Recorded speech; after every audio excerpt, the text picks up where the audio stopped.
नमस्कार।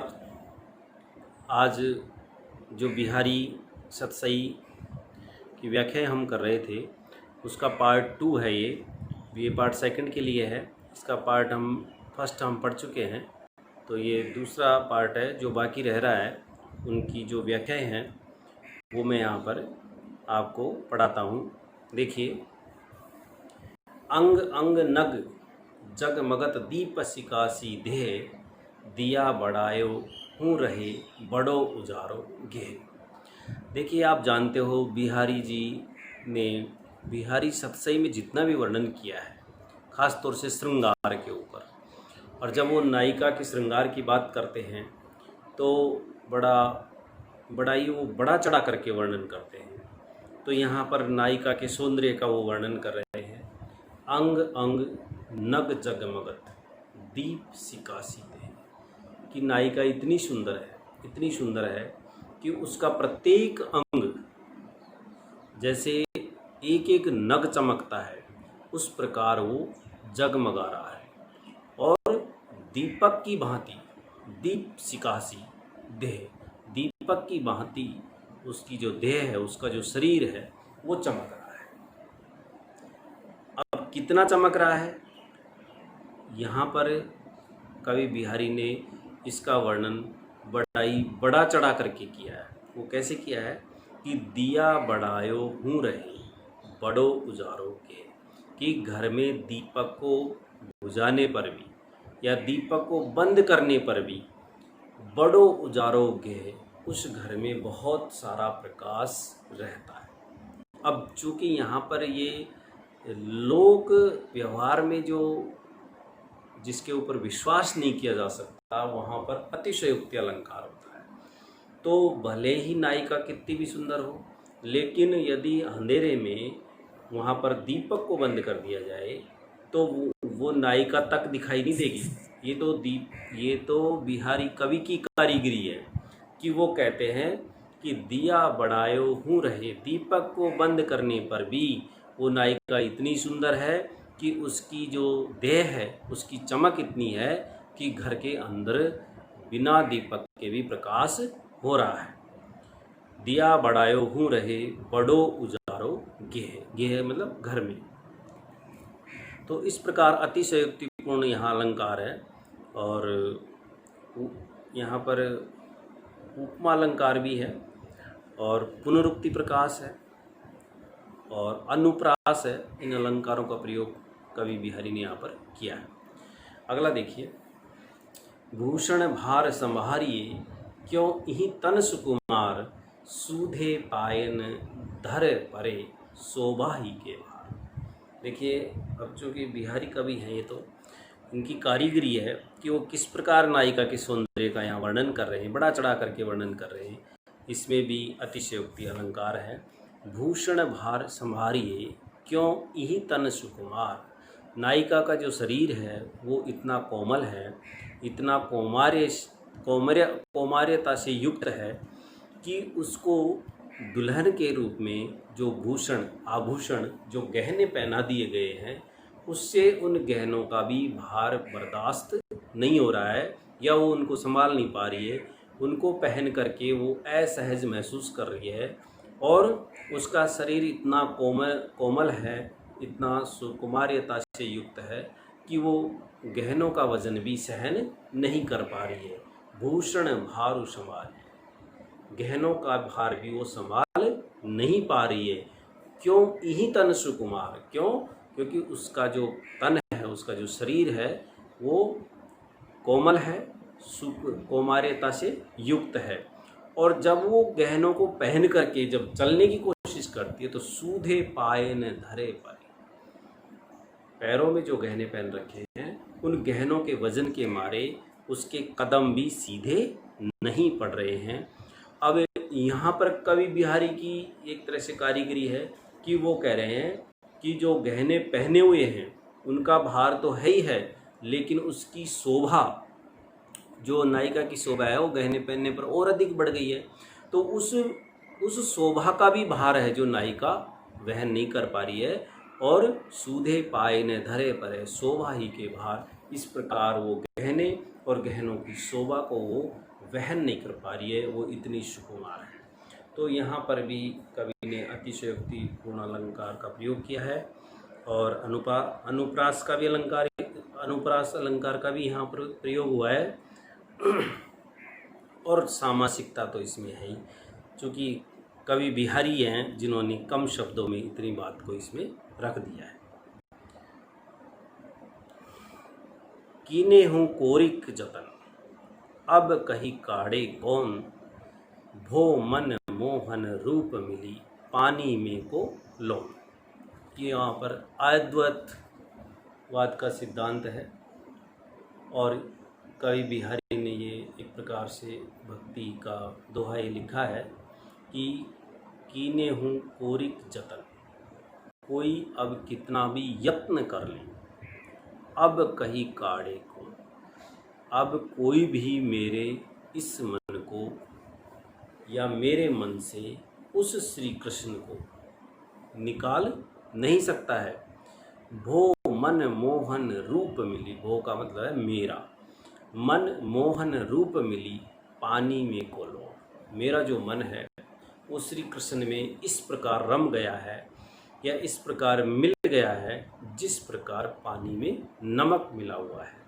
तो कवि यहाँ पर ये कहते हैं बिहारी जी कि जिस प्रकार पानी में से नमक को निकालना बहुत मुश्किल है, उसी प्रकार कोई कितने भी कोरिक, कोई कितने भी, इसको यूँ भी कह सकते हैं हम कि भले ही कोई करोड़ों यत्न कर ले, प्रयत्न कर ले, कोशिश कर ले, लेकिन अब मेरे मन को श्री कृष्ण से कोई विलग नहीं कर सकता, अलग नहीं कर सकता, दूर नहीं कर सकता।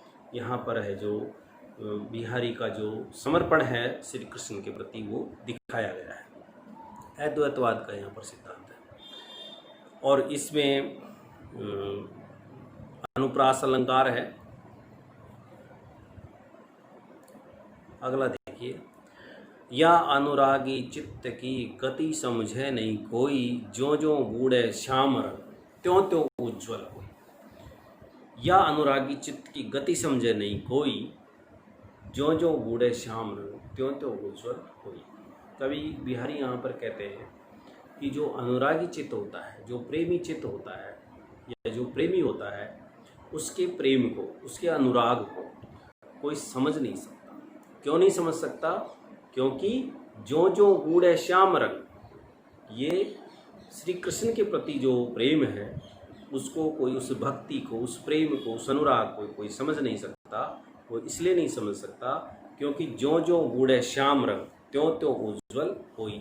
श्याम रंग एक ऐसा रंग होता है जिसके ऊपर कोई दूसरा रंग चढ़ता नहीं है, यानी कि जो श्याम रंग में डूबेगा वो भी श्याम रंग में ही मिल जाएगा। तो कवि यहाँ पर कहते हैं कि जिस प्रकार जो जो बूढ़े श्याम रंग त्यों त्यों उज्ज्वल होई, या विरोधाभास अलंकार। यहाँ पर क्या है कि श्याम श्री कृष्ण है, तो श्री कृष्ण के प्रेम में जो जितना ही डूबेगा वो उतना ही निखर करके आएगा, अर्थात उसका मन बहुत पवित्र हो जाएगा। उसका मन है जो भक्ति भाव में इतना भर जाएगा कि वो निखर करके सामने आ जाएगा। भक्ति का ये दोहा है, विरोधाभास यहाँ पर है। अगला देखिए, यद्यपि सुंदर सुघर पुनि सुगुनो दीपक देहे, तौ प्रकाश करितियो भरियो जिते स्नेह। कोई प्रेम का यहाँ पर कवि बिहारी बताते हैं, यद्यपि सुंदर सुघर पुनि सुगुनो दीपक देहे, तौ प्रकाश करितितो भरिये जिते स्नेह। यहाँ पर कवि कहते हैं कि प्रेम के दीपक में भी, या दीपक के अंदर जितना हम प्रेम भरेंगे, प्रेम रूपी तेल भरेंगे, उतना ही वो दीपक अधिक प्रकाशवान हो जाएगा।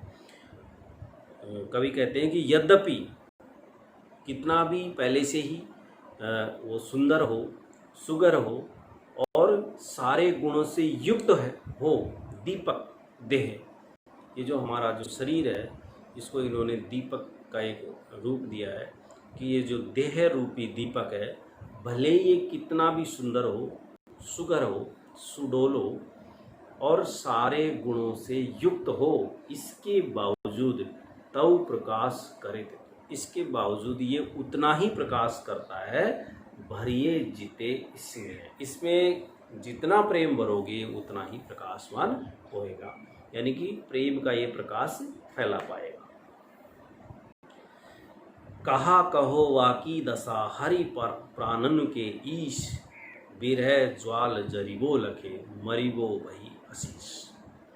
कहा कहो वाकी दशा हरि प्राणन के ईश, बिरह ज्वाल जरिबो लखे मरिबो वही आशीष।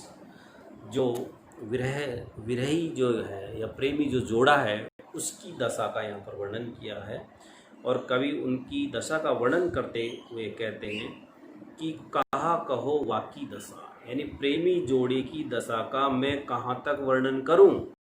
हरि प्राण उनके ईश, उसके प्राण तो ईश्वर के भरोसे हैं, या यूँ कह सकते हैं कि हरि प्राण उनके ईश, वो जो ईश्वर है केवल उसी के बलबूते पे तो वो जिंदा है, वरना उसकी जो हालत दयनीय है उसको देख करके उसकी दशा का वर्णन मैं कर नहीं सकता। क्यों? क्योंकि विरह ज्वाल जरिबो लखे, उसको देखकर तो ऐसा लगता है, लखे मीन्स देखना, उसको देख करके तो ऐसा लगता है मानो वो विरह के ज्वाल में पूरी तरह से जल गया है, और मरबो भयो आशीष, और वो इतना एक तरह से दुखी है, प्रेमी जो जोड़ा है, कि उस विरह के ज्वाल में जल चुका है। अब तो उसके लिए मरना ही आशीर्वाद के समान है, यानी कि ऐसे कष्ट पाने से तो वो मर जाए, वो उसके लिए एक तरह के आशीष होगा, आशीर्वाद होगा। एक और दोहा है, कवि बिहारी ने लिखा है, ये भी नायिका के सौंदर्य का वर्णन है, और नायिका के सौंदर्य का वर्णन करते हुए यहाँ पर कवि बिहारी कहते हैं कि पत्रा ही तिथि पाइये वा घर के चौपास, नित्य प्रति पुण्यो रहे आनन ओप उजास। अतिशयोक्तिपूर्ण अलंकार का इसमें वर्णन है, नायिका के सौंदर्य का यहाँ पर अतिशयोक्तिपूर्ण एक तरह से कवि बिहारी ने वर्णन किया है। और वो कहते हैं कि जो नायिका है वो इतनी अधिक सुंदर है, कितनी सुंदर है, पत्रा ही तिथि पाइये वा घर के चौपास, जिस घर में नायिका रहती है उस घर के आसपास तो उस नायिका के सुंदरता की चमक, उस नायिका की सुंदरता की चमक इतनी अधिक रहती है कि वहाँ पर तो नित्य प्रति पूर्ण रहे, वहाँ तो रोज ही पूर्णिमा जैसा माहौल रहता है या पूर्णिमा रहती है। उसका जो आनन है यानी मुख है वो अपने आप ही उतना उजास, वो अपने आप ही इतनी ऊर्जा, इतना उजाला उत्पन्न करता है कि वहाँ रोज ही पूर्णिमा रहती है। और पूर्णिमा जैसा वहाँ उजाला होने के कारण वहाँ पर तिथियों का भी मालूम नहीं चलता है, इसलिए वहाँ पर पत्रा ही तिथि पाइये, जो पंचांग होता है उसको देख करके ही तिथियों का वहाँ पर मालूम किया जा सकता है, या तिथि और वार का मालूम चल सकता है। क्योंकि पत्रा ही तिथि पाइये व घर के चौपास, उस नायिका के घर के पास तो नायिका के चेहरे की या उसके चेहरे की सुंदरता का जो प्रकाश है वो इतना अधिक रहता है कि वहाँ पर तो रोज ही पूर्णिमा जैसा लगता है। इसलिए वहाँ पर पंचांग देख करके ही तिथियों का मालूम चलाया जा सकता है। नित्य प्रति पुण्यो रहे आनन ओप उजास, इसमें भी अनुप्रास है, अतिशयोक्ति है,